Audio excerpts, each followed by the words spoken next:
Topic है self induction.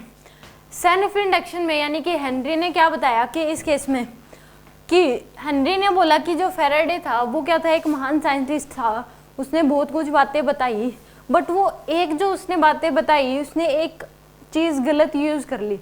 उसने क्या यूज़ किया था कि अगर एक्सटर्नल मैग्नेट कोयल है, कोयल में जो एक्सटर्नल मैग्नेटिक फ्लक्स अगर टाइम के साथ चेंज हो रहा है तो उसमें क्या आएगा, इंड्यूस ईएमएफ आएगा। एक्सटर्नल मैग्नेटिक फील्ड थी, एक बार मैग्नेट लिया था, कोयल लिया था, तो उस कोयल के लिए तो वो क्या हो गया, एक्सटर्नल मैग्नेटिक फील्ड हो गया। तो उस केस में उस कोयल में क्या लग जाती है, एक बैटरी लग जाती है, इंड्यूस्ड ईएमएफ आता है। बट इसने क्या कहा कि अगर वहाँ पे एक्सटर्नल की जगह सेल्फ भी हो सकता है, खुद के करंट की वजह से अगर फ्लक्स चेंज हो रहा हो तो भी इंड्यूस्ड ईएमएफ आ सकता है। उसने क्या किया कि मान लो एक लूप है, क्या है, एक लूप दे रखा आपको और यहाँ पे एक बैटरी जोड़ दी और इसमें करंट फ्लो कर रहा है आई का। तो इस केस में अगर आप इसमें करंट चेंज करोगे, अगर टाइम के साथ करंट चेंज हो रहा है तो इसमें क्या होगा, फ्लक्स भी क्या होगा, चेंज होगा। और उस फ्लक्स को एक्सटर्नल फ्लक्स ना बोल के क्या बोलेंगे, सेल्फ फ्लक्स बोलेंगे।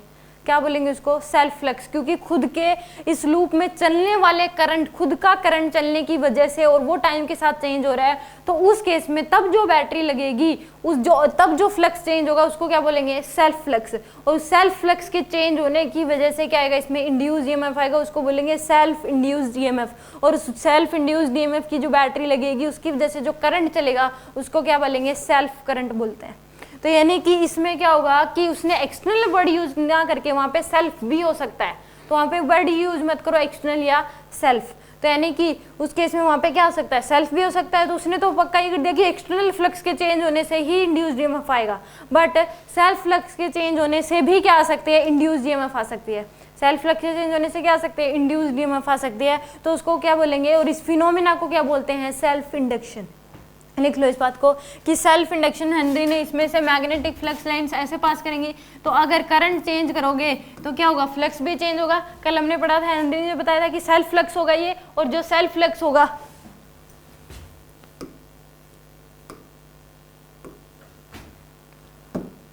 और ये जो सेल्फ फ्लक्स होगा ये क्या होगा, अगर ये टाइम के साथ चेंज हो रहा है तो उस केस में क्या आएगा, इसमें इंड्यूस्ड ईएमएफ आएगा, और उस इंड्यूस्ड ईएमएफ को क्या बोल देंगे, सेल्फ इंड्यूस्ड ईएमएफ। और उसकी जो करंट चलेगा वो क्या होगा, सेल्फ इंड्यूस्ड करंट। लिख लो इसको। सेल्फ इंडक्शन क्या होता है, when current flowing a loop changes with time, when current flowing a loop changes with time, then self flux passing through, then self flux, when current flowing through a loop changes with time, when self flux flowing through a loop, when current flowing in a loop changes with the time, then the self flux passing through also changes with the time, then self flux passing through it also changes with the time, and due to this there is an induced EMF, and due to this there is an induced EMF, and due to this there is induced EMF in the coil या in the loop, which is called self-induced, which is called self-induced EMF. Due to this there is a induced EMF in the coil. Due to this there is a induced EMF in the coil या in the loop, and which is called self-induced EMF, and this is called self-induced, and this phenomena is called self-induction, and this phenomena is called self induction.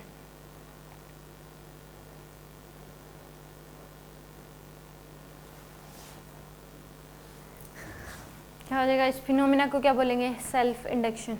यानी कि जो induced EMF होगा, ई induced जो होगा वो क्या होगा, इक्वल हो जाएगा माइनस का डी फाई बाय में डी टी, और यहाँ पे जो फाई होगा वो क्या होगा, सेल्फ। फाई क्या होगा यहाँ पे, सेल्फ के इक्वल होगा। ई इंड्यूस इक्वल टू क्या हो जाएगा, minus D phi by D T, और फाई क्या है यहाँ पे, सेल्फ फ्लक्स है।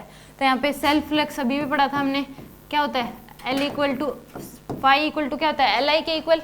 तो इसको यहाँ पुट कर दो, तो ई इंड्यूस कितना हो जाएगा, ई इंड्यूस सेल्फ है ये, क्या ये ई इंड्यूस सेल्फ, वो किसके इक्वल आ जाएगा, माइनस का डी इंटू में एल आई बाय में डी टी, तो यानी कि minus L D I by D T.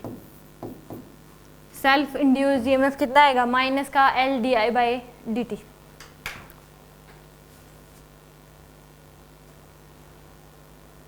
वहां पे जब फेराडे ने जो बताया था वो क्या था, माइनस का N D phi by D T. वो जो फाई था वो एक्सटर्नल फ्लक्स था, यहाँ पे फाई क्या है, सेल्फ फ्लक्स, और उस सेल्फ फ्लक्स की वैल्यू क्या है, एल आई के इक्वल है।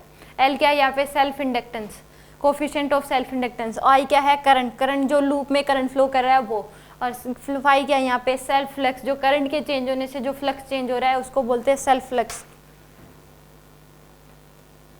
तो यहाँ पे ई इंड्यूस सेल्फ क्या आ जाएगा, माइनस का L D I by D T. और यहाँ पे माइनस साइन किस बात को रिप्रेजेंट करता है कि जो करंट चलेगा या फिर इंड्यूस ईएमएफ वो आएगा, यानी कि minus sign, negative sign represent that induce EMF comes in a such a way that tries to decreasing the increasing current and tries to decrease the increasing current. Current जो self induce EMF आएगा वो इस तरीके से आएगा, अगर current बढ़ रहा है तो बढ़ने नहीं देगा, करंट अगर घट रहा है तो घटने नहीं देगा। लिख लो, negative sign represent that induced EMF comes in such a way, negative sign represent that induced EMF comes in a such a way that tries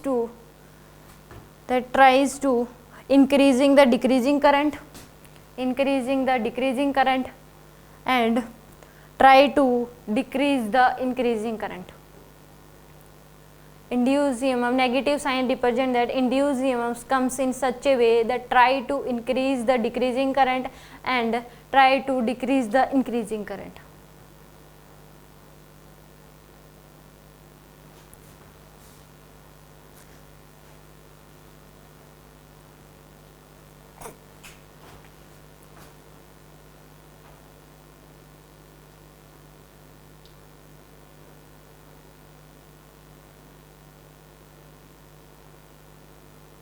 आगे समझ यहाँ तक, एनी डाउट?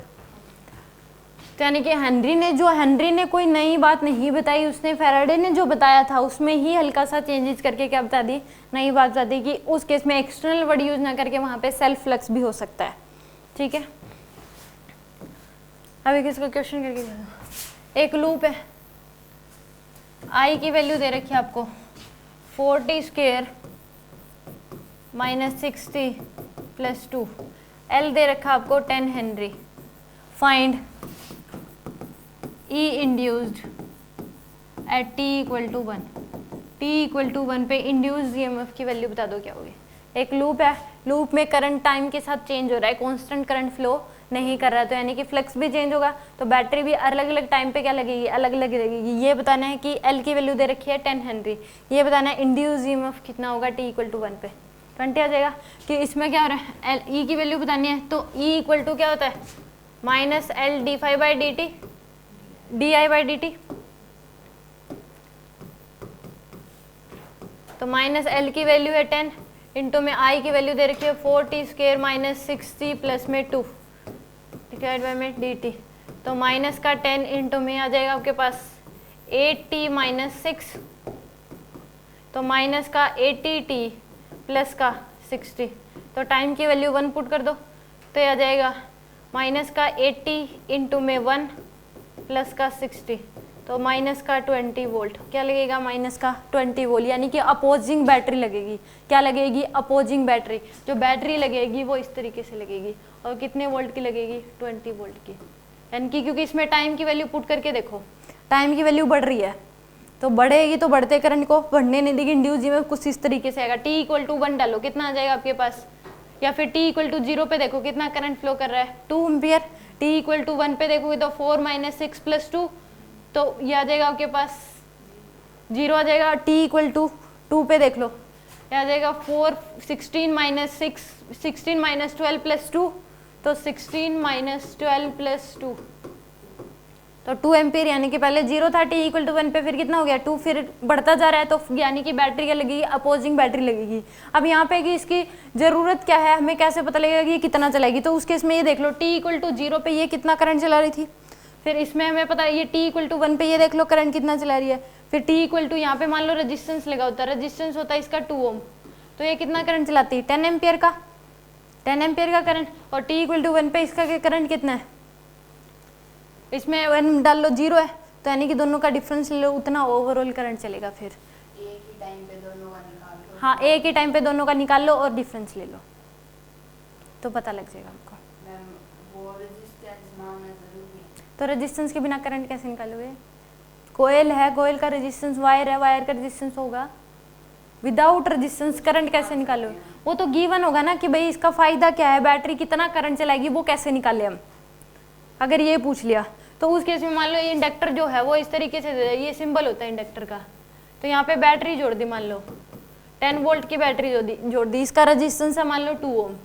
रेजिस्टेंस कितना दे दिया यहाँ पे, रेजिस्टेंस जुड़ा हो मान लो 2 ओम का, तो हर एक टर्न्स में बैटरी लगती है, अपोजिंग बैटरी, और उनका नेट ईएमएफ देखते हैं हम कितना होगा। तो उस केस में इसमें भी सेम क्या होगा कि 20 वोल्ट की लगी, टी इक्वल टू 1 पे कितने लगी 20 वोल्ट की, तो टी इक्वल टू 1 पे करंट कितना चलाएगी ये 10 एम्पियर का, 20/2 10 एम्पियर का करंट चलाएगी। और टी इक्वल टू 1 पे देख लो ऑलरेडी कितना करंट चल रहा है, एक और बैटरी है वो करंट चला रही है, तो वो उस देख लो दोनों का डिफरेंस ले लो, नेट उतना करंट चलता है। ठीक है, टी इक्वल टू 2 पे देख लो कितने की बैटरी लगेगी, कितना करंट चलेगा, फिर इसमें देख लो टी इक्वल टू 2 पे कितना करंट चलेगा, तो उसमें डिफरेंस ले लो, पता लग जाएगा नेट कितना करंट कितना चल रहा है। ठीक है, अपोजिंग बैटरी लगती है हर टाइम पे, अगर करंट वेरिएबल होगा तो हर टाइम पे अलग अलग बैटरी लगती है, तो उस केस में अलग अलग बैटरी लगेगी, तो उस केस में करंट भी अलग अलग चलाएगी फिर। ठीक है, अब इंडक्टर एलआर सर्किट पढ़ेंगे, तो एलआर सर्किट में ये होता है कि उस केस में इंडक्टर का क्या होता है वो भी पढ़ेंगे हम। पहले हमने आरसी सर्किट पढ़ा था पीछे, सेम यहाँ पे एलआर सर्किट पढ़ेंगे फिर। यानी कि इंडक्टर जो होता है एक प्रकार से होता है कि करंट को एकदम से बढ़ने और घटने नहीं देता। एसी हो गया, जैसे जो सॉफ्ट जो चीज़ें होती हैं, एसी हो गया, इन्वर्टर हो गया, इन सब में जो लगता है वो क्या लगता है, इंडक्टर लगता है।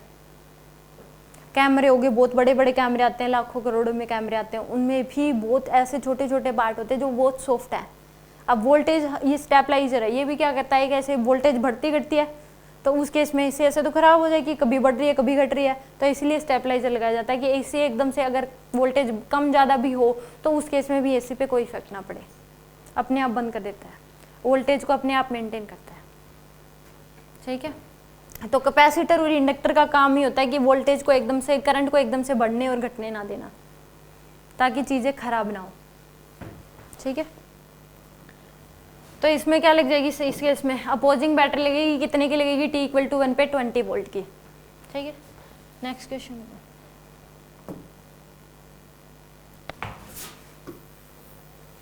एल की वैल्यू दे रखी है आपको 6 हेनरी, आई का करंट फ्लो कर रहा है, आई की वैल्यू -60 स्क्वायर प्लस में 2t + 4। ई इंड्यूस की वैल्यू बता दो, at E induce at t equal to 1। चलो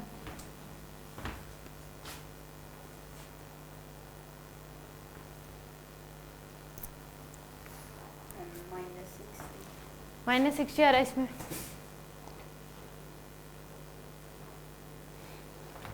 इसमें देखो यानी कि ई इंड्यूस जो आएगा वो क्या आ जाएगा, माइनस का एल di/dt, तो माइनस का एल की वैल्यू कितनी दे रखी है 6, डी इंटू में आई की वैल्यू माइनस का 60 स्क्वायर प्लस का 2t प्लस का 4, तो -6 इंटू में आ जाएगा माइनस का 12t प्लस का 2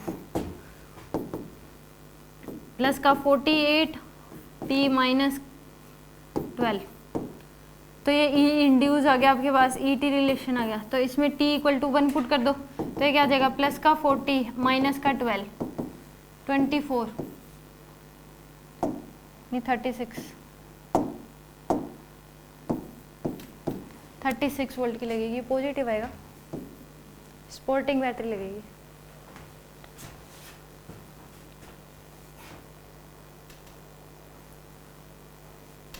देखो 12t प्लस का 2 माइनस का है, माइनस का 60 स्क्वायर है, तो माइनस माइनस क्या हो जाएंगे, मल्टीप्लाई कर रहे हो, माइनस माइनस प्लस नहीं हो जाएंगे, प्लस का 48 माइनस का 12 नहीं हो जाएगा, आगे समझ। 1 पुट करोगे तो क्या आ जाएगा 36 वोल्ट, स्पोर्टिंग बैटरी लगेगी, यानी कि ऐसे लगेगी, करंट इसी डायरेक्शन में चलाएगी। कर कितने की लगेगी, t इक्वल टू 1 पे 36 वोल्ट की। इसमें करंट भी देख लो घट रहा है टाइम के साथ, डाल के देख लो क्या। वहाँ पे हम 1 पुट करेंगे, तो पहले 12 + 2 -12 + 2 10 और -10 और -6 60, पूरे के साथ मल्टीप्लाई में है, 1 पे पूछा है, तो 12 + 2 तो माइनस का 10 बच जाएगा, माइनस का 10 और माइनस का 6 मल्टीप्लाई करना है।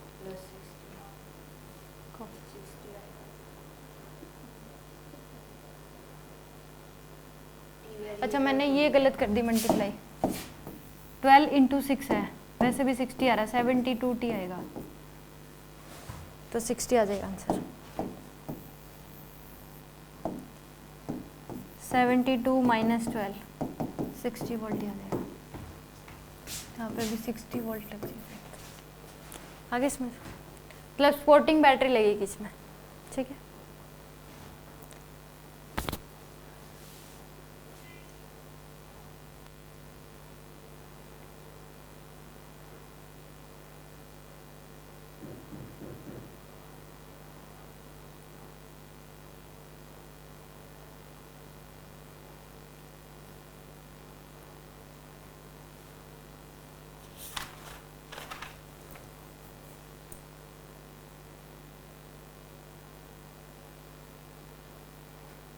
Yeah.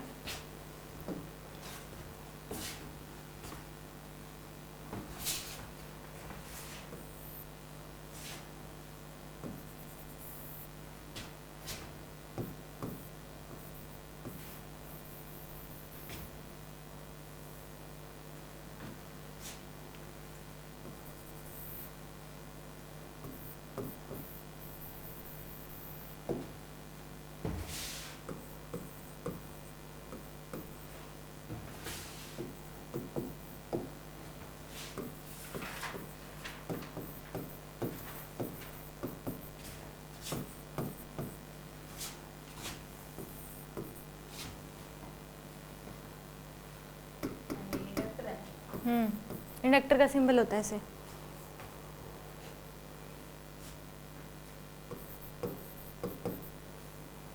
इंडक्टर का सिंबल जैसे कैपेसिटर का जो सिंबल होता है वो ऐसे होता है, तो इंडक्टर का सिंबल ऐसे होता है, रेजिस्टेंस का सिंबल ऐसे होता है। बस यही है अभी तो, inductor, conductor, inductor, capacitor, resistance, LRC तीन ही होते हैं, LRC, रेजिस्टेंस, इंडक्टर और कैपेसिटर।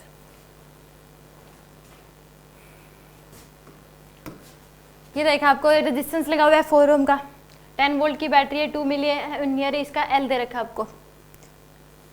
6 ओम का 8 वोल्ट की है, 4 मिली हेनरी, करंट चल रहा है 2 एम्पियर का। इसमें बताना है कि आपको di/dt की, अगर फर्स्ट केस दे रखा आपको, di/dt की जो वैल्यू है वो दे रखी है 1000 एम्पियर पर सेकेंड प्लस का, और सेकंड केस है इसमें di/dt की जो वैल्यू है वो दे रखी है माइनस का 1000 एम्पियर पर सेकेंड। इसमें आपको पोटेंशियल डिफरेंस बताना है, फाइंड VA - VB दोनों केसेस में। यानी कि फर्स्ट केस में तो प्लस रेट जो है वो बढ़ रहा है, तो यानी कि इस केस में रेट अगर बढ़ रहा है तो यानी कि क्या लगेगी, अपोजिंग बैटरी लगेगी। इसमें क्या लगेगी, इसमें स्पोर्टिंग बैटरी लगेगी, इसमें क्या लगेगी, अपोजिंग बैटरी। बता दो इसमें।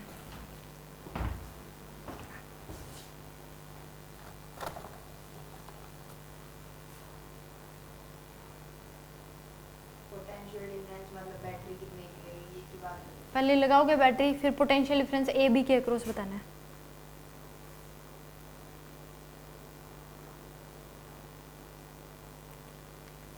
यानी कि रेट जो है di/dt का प्लस दे रखा है, प्लस 1000 एम्पियर पर सेकेंड दे रखा है, तो अपोजिंग बैटरी लगेगी क्योंकि रेट बढ़ रहा है, यानी कि करंट बढ़ रहा है टाइम के साथ।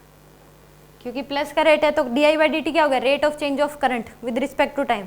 तो करंट जो है पॉजिटिव में दे रखा है रेट ऑफ चेंज, तो यानी कि टाइम के साथ रेट करंट क्या होगा, बढ़ेगा, तो इंडक्टर तो क्या करेगा, उसका अपोज करेगा। इंड्यूस ईएमएफ आएगा वो क्या करेगी, अपोजिंग बैटरी लगेगी।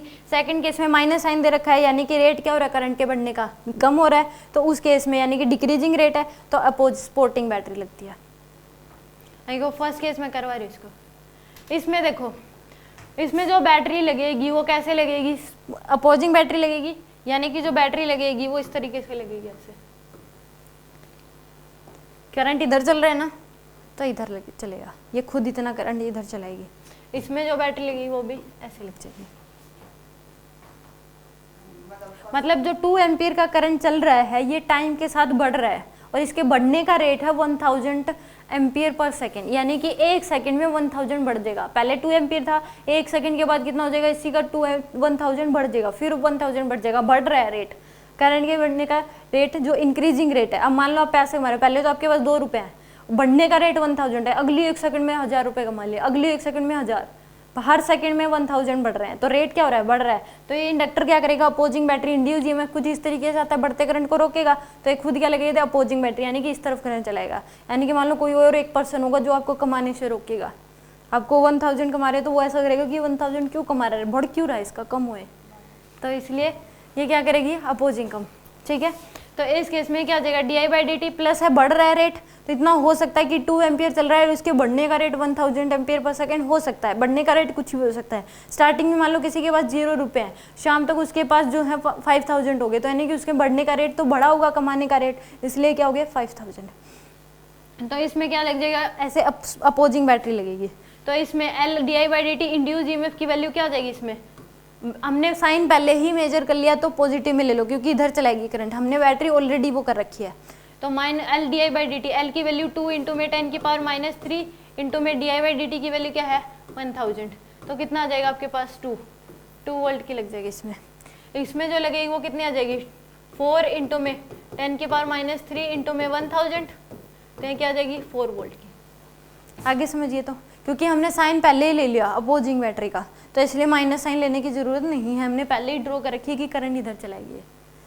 तो अब लगा दो वही KVL लगाना है, VA माइनस VB पूछ रहा है, तो B से A तक जाओगे, तो यहाँ पे रास्ते में साइन आया, ये साइन दे दो, साइन कन्वेंशन, पहले साइन दोगे, ये प्लस ये minus, plus minus plus minus plus minus minus plus plus minus, ठीक है। अब लगा दो इसमें A से B तक जाओगे, 4 प्लस का 4 प्लस का 8 प्लस का 6 इंटू 2 12 प्लस का 2 प्लस का 10 प्लस 8 इक्वल टू 0। तो यहाँ पे आ जाएगा आपके पास, ऐड कर दो 20 30 40 42 और 8 50, कितना आ रहा है 20 30 40 52 वोल्ट आ जाएगा। देख लो, दोबारा ऐड कर लो इसमें।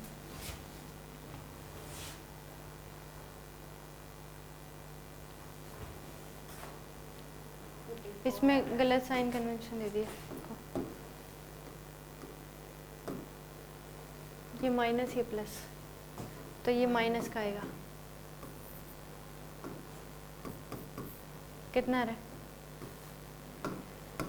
देखो, ये आ जाएगा 20 माइनस का 10, तो 10 और 8 18 और 8 26 और 4 26 और 4 हो जाएगा आपके पास 30 वोल्ट आ जाएगा, ठीक है। कुछ गलती अभी भी, अरे 40 नहीं है, मैं भी ना 24 आ जाएगा। अब इस केस में, नेक्स्ट केस में हो रहा है अपोजिंग स्पोर्टिंग बैटरी लगेगी, रेट घट रहा है, तो स्पोर्टिंग बैटरी लगेगी, जो बैटरी लगेगी अब वो किस तरीके से लगेगी, अलग कलर से बना रही है, वो ऐसे लगेगी। सेकंड केस की बात हो रही है, तो इस केस में जो बैटरी लगेगी वो ऐसे लग जाएगी, ठीक है।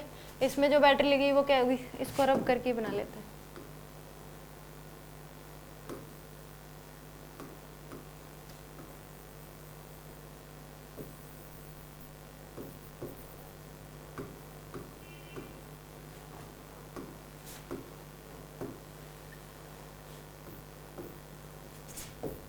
ऐसे लग जाएगी, सपोर्ट करेगी करंट का।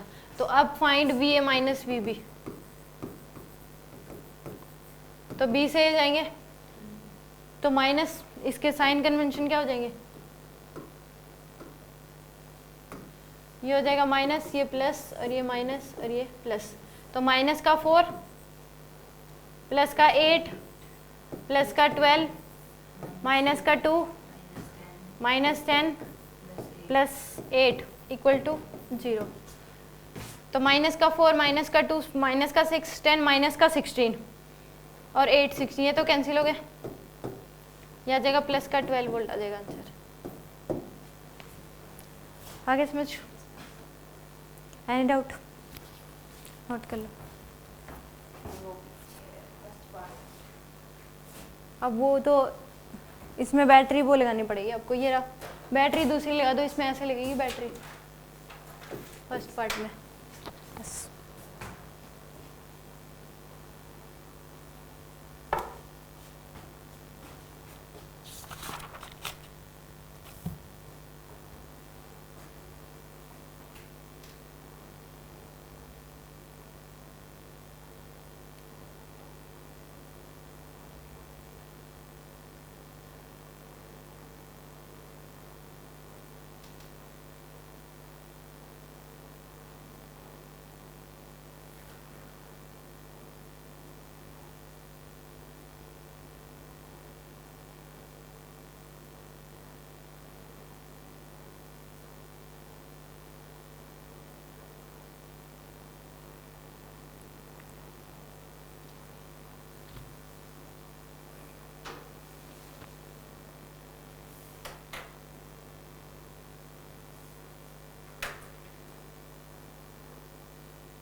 अब देखो सीरीज पैरेलल कॉम्बिनेशन,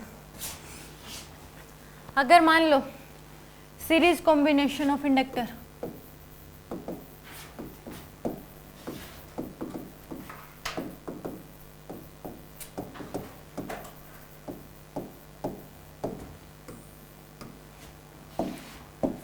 अगर मान लो दो इंडक्टर हैं सीरीज में जुड़े हुए, दोनों का इंडक्टेंस दे रखा है L1 और L2, सेल्फ इंडक्टेंस क्या दे रखा है L1 और L2, तो इस केस में करंट दोनों में क्या चलेगा, सेम, आई की वैल्यू क्या होगी, सेम होगी, तो इनका L इफेक्टिव जो आएगा वो क्या आ जाएगा L1 प्लस L2। एक बात तो ये याद रखनी है, अगर दो इंडक्टर जो हैं सीरीज में जुड़े हुए हैं उनका सेल्फ इंडक्टेंस जो दे रखा वो दे रखा है L1 और L2, तो L इफेक्टिव क्या आ जाएगा आपके पास L1 प्लस L2। करंट क्या चलेगा इसमें, सेम, सीरीज में अगर हैं तो करंट क्या चलेगा इसमें, सेम चलेगा, करंट की वैल्यू क्या होगा इसमें, सेम, दोनों में करंट जो चलेगा वो सेम चलेगा। पोटेंशियल डिफरेंस, इसके अक्रॉस जो पोटेंशियल डिफरेंस होगा L1 के अक्रॉस, V L1 के अक्रॉस कितना जाएगा, L1 di by dt, current same चल रहा है तो L1 di बाई में dt, और इसके अक्रॉस पोटेंशियल डिफरेंस कितना जाएगा V L2 के across L2 di by dt, दोनों का रेशियो ले लो, कितना जाएगा V L1 बाय में V L2 इक्वल टू आ जाएगा आपके पास di बाई dt से कैंसिल हो जाएगा तो L1 बाय L2। ये याद रखनी है कि अगर दो इंडक्टर सीरीज में जुड़े हुए हैं तो उनके अक्रॉस जो पोटेंशियल का रेशियो होगा वो किसके रेशियो इक्वल हो जाएगा, उसके इंडक्टेंस के रेशियो L1 रेशियो L2, यानी कि V L1 by L2 equal to क्या आ जाएगा आपके पास L1 बाय L2 के इक्वल, यानी कि V1 बाय V2 की वैल्यू जो आएगी वो क्या आ जाएगी L1 बाय L2 के इक्वल आ जाएगी। ठीक है, इसमें V1 V2 मान लो, तो V1 बाई V2 की जो वैल्यू होगी वो किसके इक्वल आ जाएगी, L1 बाई L2 के इक्वल। ये V1 बाई में V2 के equal, V1 by V2 equal to क्या होगा, L1 बाई L2 के इक्वल। एक बात ये याद रखनी है। दूसरी एनर्जी स्टोर जो होगी इंडक्टर में वो होती है हाफ Li स्क्वायर। कितनी होती है, हाफ Li स्क्वायर। तो इसमें जो एनर्जी स्टोर होगी फर्स्ट में UL1 जो होगी वो कितनी हो जाएगी, हाफ L1I स्क्वायर, और U2 कितनी हो जाएगी, हाफ L2I स्क्वायर। तो इनका जो रेशियो लोगे U1 बाय में U2 वो क्या आ जाएगा आपके पास, हाफ से हाफ कैंसिल, I से I cancel, L1 by L2 के इक्वल। तीसरी ये बात रखनी है कि अगर मैं कह दूं कि दो इंडक्टर सीरीज में जुड़े हुए हैं तो उनके अक्रॉस पोटेंशियल का रेशियो क्या होगा, तो आप बोलोगे V1 by V2 equal to क्या हो जाएगा, L1 बाई L2 के इक्वल। उनके अक्रॉस पोटेंशियल एनर्जी का जो रेशियो क्या होगा, तो आप कहोगे U1 बाई U2 क्या हो जाएगा, L1 बाई L2। और उसके तीसरी बात पूछ ली L इफेक्टिव क्या होगा, तो आप बताओगे L1 प्लस L2। ठीक है, तीन बातें इसमें याद रखी हैं। इनका L इफेक्टिव क्या होगा, इसमें पोटेंशियल डिफरेंस के रेशियो क्या होगा, और एनर्जी स्टोर का रेशियो क्या होगा। ये तीन बातें आपको याद रखनी है इसमें। उन दोनों को इवेट कर दे तो V1 by V2 U1 by, हाँ आगे समझ, एनी डाउट। अब देखो ये सीरीज में था, अगर पैरेलल में जुड़े हुए हों तो उस केस में क्या होगा, हो गया नोट, यानी कि parallel combination of inductor.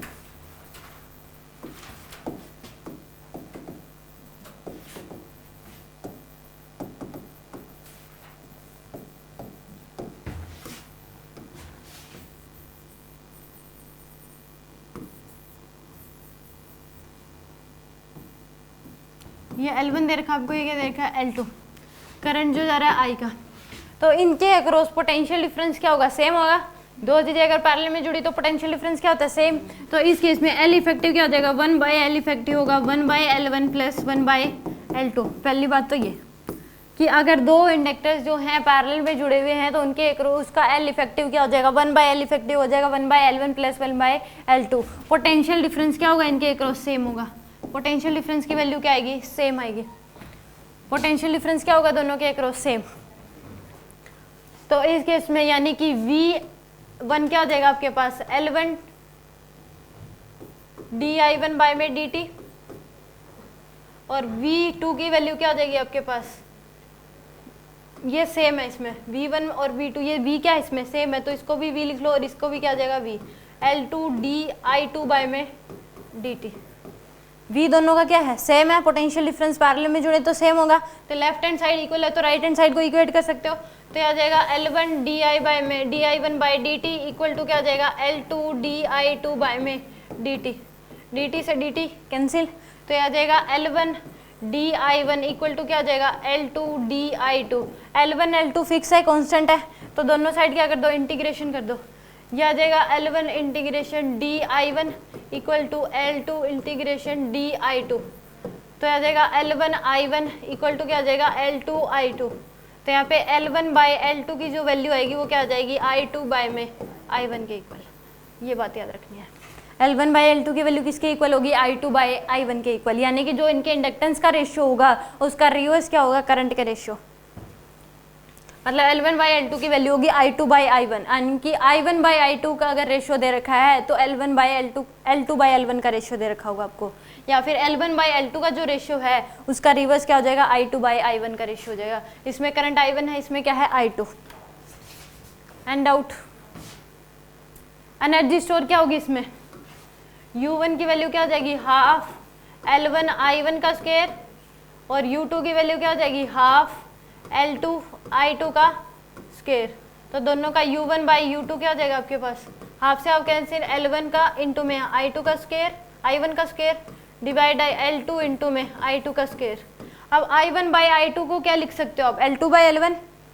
I1 by I2 को क्या लिख सकते हो, L2 बाई L1 लिख सकते हैं हम। तो यहाँ पे लिख दो U1 by U2 equal to क्या हो जाएगा L1 बाई L2 इंटू में L1 का स्क्वायर, L2 का स्क्वायर, L2 का स्क्वायर डिवाइड बाय में L1 का स्क्वायर। लिख सकते हैं I1 बाई I2 को L2 बाई L1 लिख सकते हैं हम यहाँ से। तो ये क्या हो जाएगा, कट जाएगा, तो क्या हो जाएगा U1 बाई U2 की जो वैल्यू है वो क्या हो जाएगी L2 बाई L1। एक तीसरी बात ये याद रखनी है, 1, 2 और 3।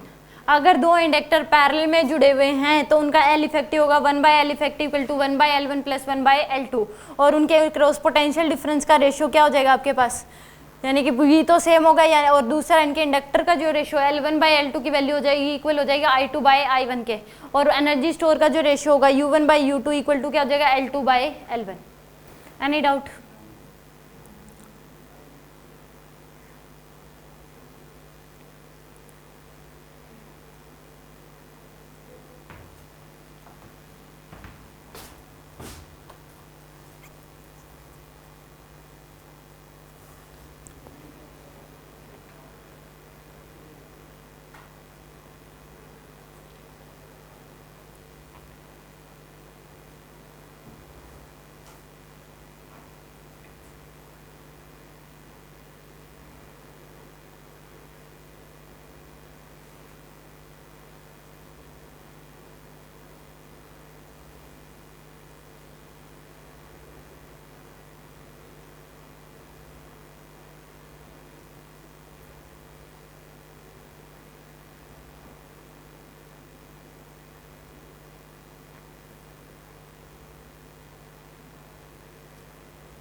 अब सेम हमने ये पढ़ा था कि अगर एक्सटर्नल इलेक्ट्रिक फील्ड में अगर एक इलेक्ट्रिक डाइपोल को रखते हैं तो उसमें टॉर्क कितना लगेगा, P क्रॉस E।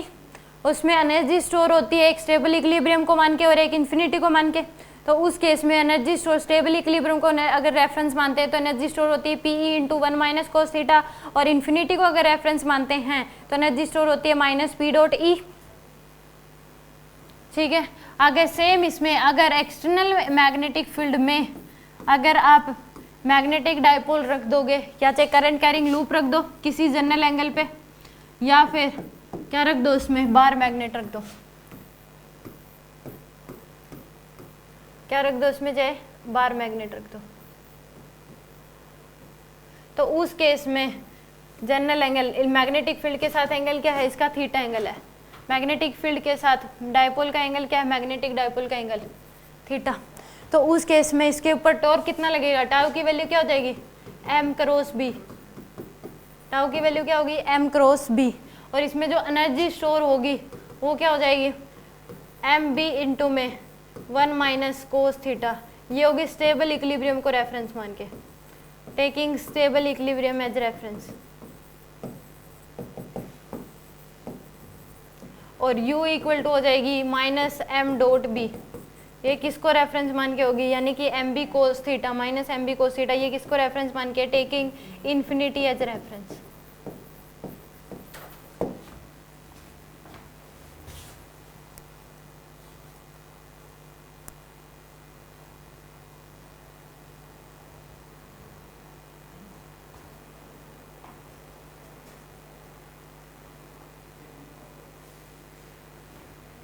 m क्या होता है यहाँ पे डाइपोल मूवमेंट, v क्या है मैग्नेटिक फील्ड, थीटा क्या है angle between magnetic field and dipole movement.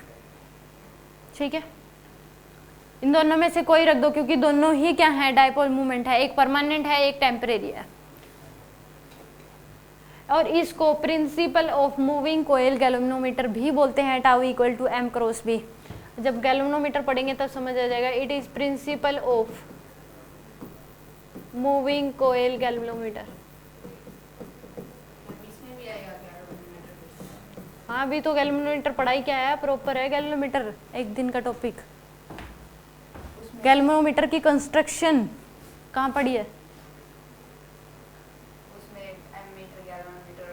वो तो बस उसके बारे में छोटी छोटी बातें थी कि एमीटर का काम क्या है, उसका रेजिस्टेंस क्या है, वो क्या बताता है, गैल्वेनोमीटर काम कैसे करता है, उसमें डिफ्लेक्शन कैसे आता है, उसकी कंस्ट्रक्शन क्या है, उसके अंदर क्या कुछ है, वो तो अभी पढ़ेंगे।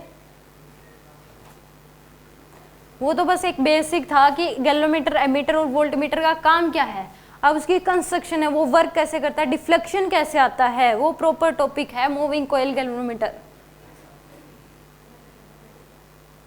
ठीक है, इसमें कोई डाउट?